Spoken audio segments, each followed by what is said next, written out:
Alright, hello you guys. My name is Trini.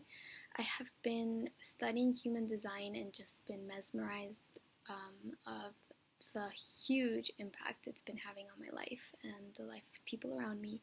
So I've decided to start teaching the stuff I'm learning and how it's applying to my life in case you want to be learning as well, and kind of joining me on this journey. So today I want to talk about having a defined solar plexus. That is what I have in my chart, as you can see over here. So basically, having a defined solar plexus is going to be for you in your chart a colored solar plexus, which is right here with the yellow. The triangular shape needs to be in color, and that means that you're defined. If it's white, it means you have an undefined emotional center or solar plexus. So if you don't have your chart yet, I'm going to leave all the info in the link in the bio so you can go get it at mybodygraph.com.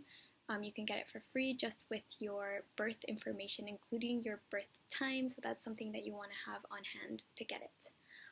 Alright, so when you have a defined solar plexus, what that means is that that center is fixed for you, that those emotions are your emotions. You're not getting influenced by other people's emotions. So first of all, I wanted to say that, as I mentioned before, that I am a student myself. I'm learning, and I'm not an expert, at least yet. I hope that I will be one day. And so these videos are a reflection of my learning process and my own interpretations of human design.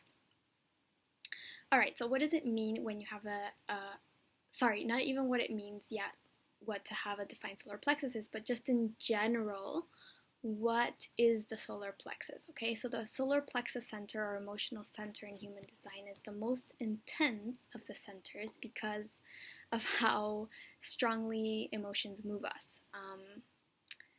Yeah, so all of you guys will know that emotions can be a big, big thing for us. They can shift our whole entire day experience of life, and so because the center deals with these emotions, it is the most intense of the centers. In terms of it physically, it's related to the pancreas, the kidneys, the stomach, the lungs, and the nervous system. And this is a center that is about emotional awareness. So it's about feeling your emotions, and it's about being able to see them in a detached way. All right, and it's about addressing which emotional experiences are good for you or not, depending on whether you're undefined or defined. Those are the experiences that are going to be good for you or not. So this is all, you guys, from a book called Human Design: Discover the Person You Were Born to Be by Chetan Parkin, and I don't know if I'm saying that right. That's where this information came from. So a book I recommend that has a lot of info about uncovering your own design, if that's something that you want to do.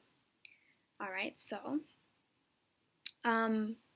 yeah, so as I mentioned before, you'll have either a defined or undefined solar plexus, and if it's colored, that means it's defined. That's what we're talking about in this video, and that is what I have in my own personal chart.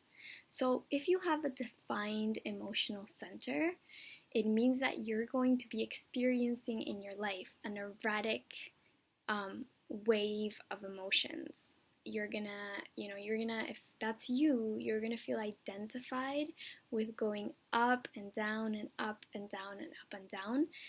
And hopefully you are, you feel kind of good to find out that that's the way it's supposed to be for you. It's not that there's anything wrong. And in fact, something that I've experienced in my life and that I realized when I started reading my own design chart is that I had been trying to suppress those not so good emotions, not really accepting them, not giving myself the space to actually feel them. And now I can see that is the contrary of how I'm designed to work in this planet. My emotions are actually supposed to be my authority, what helps me make decisions. And so for me, this has been a huge discovery, a huge kind of awakening to that, and I can see that this blocking of myself and acting as not myself has been for me a big cause in a lot of health problems that I'll go into into in other videos, but really cool stuff. So yeah, we're here to feel the highs and the lows. And your nature is to experience the full spectrum of feelings, which may feel like chaos to you and everyone around you. So some of the emotions are not going to feel good, but you're still meant to be feeling them. When you feel happy, you want to like capture that moment, and you might even feel like you don't want it to go away. And that's because you know that you have also these deep downs, and so you kind of want to hold on to that. And when you feel sad, you're like, why do I feel this way? So the main revelation for this center, for you to realize if you have a defined emotional center, is that you are responsible not only for your own moods, but also for influencing the moods of other people around you. So this, my friends, was the second kind of big aha moment for me discovering my design. And I'm going to tell you why.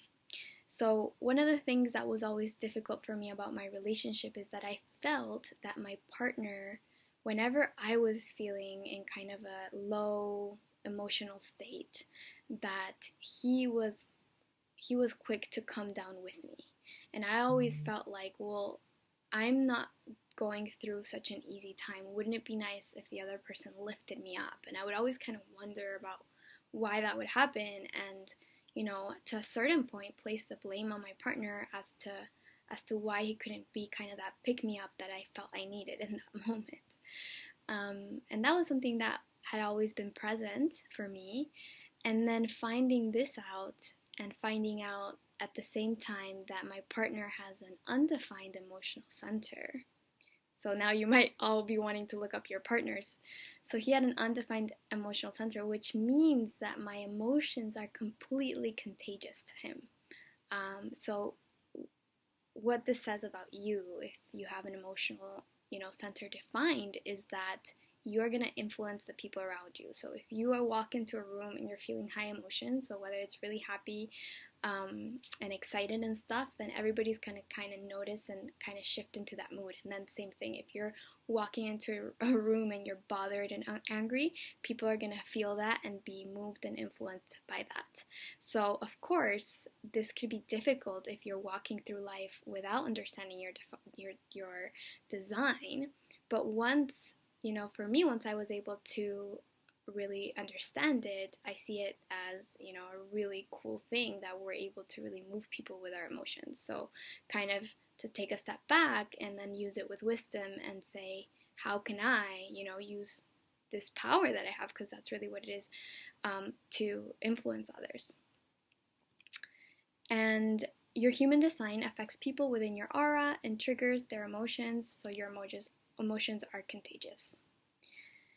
So, just a few tips to do if you're an emotionally defined being is to not get attached to any particular feeling or expectation of how something might turn out.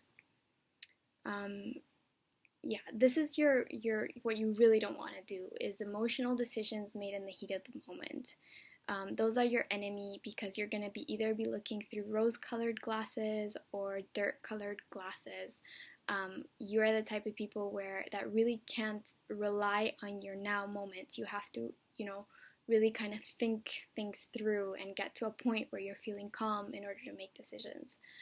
So don't make decisions in the heat of the moment. And I can identify in my life that I've been always doing that. So I can see right now how detrimental it has been to my to my well-being. And your whole what you want to learn is to allow emotions to pass through you and to disengage from them. Wait it out, as I said before. I'm an emotional generator, so that I was talking to you guys before about how I make decisions. So for me, it's about, responding to life, but also because I'm an emotional being, I will be waiting. I won't be taking decisions, in the heat of the moment. So your life is about learning to handle, appreciate, and embrace your feelings and how they affect others. So that's it for today. I am super excited about starting to make a few videos of little tidbits of information and stuff that I go learning in my own life and application of human design. So if you have anything that you would like me to talk about, then let me know. Thank you for listening.